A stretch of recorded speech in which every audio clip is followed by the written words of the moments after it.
Преди да започнем самия анализ на изборната обстановка, трябва изрично да уточним едно нещо. Това не са съдбовни избори за България.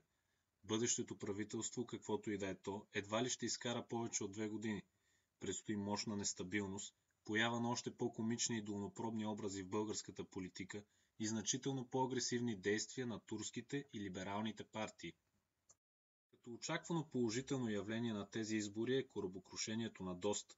Оставането на Ердогановата партия извън парламента е възможно да има отрезвяващ ефект върху турските тайни служби.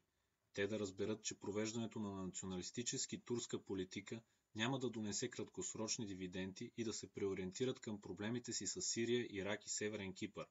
Съществува обаче опасността Ахмед Доган да бъде повторно припознат от турската държава като водещо лице, което ще го направи безспорно най-силният човек в държавата. Доган, разполагащ с касиер като Делян Пеевски, подкрепата на руското и турското правителство ще е толкова мощен, че еднолично ще може да определя посоката на външната и вътрешната политика на страната ни, отчитайки слабия Европейски съюз и оттеглящата се Америка. Очакванията ни за изборите са правителство на тройна коалиция между БСП, НФСБ и Марешки, като това ще е безапелационно най-слабото правителство от 1997 година насам. В партията на месията Марешки няма нито едно име, което да сме чували. Спорно е има ли изобщо някакви качествени кадри в нея. В патриотичния блок е абсолютно сигурно, че няма.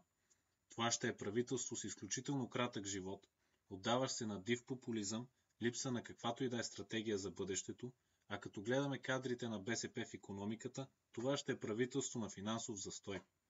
Ще бъдат възобновени разни безумни мегапроекти, електронно правителство няма да има, стратегия за развитие на фондовата борса също.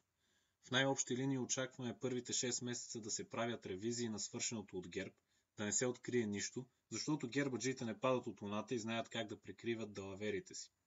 Да има обвинения към бивши министри за откраднато половин парче баница и една развалена извара.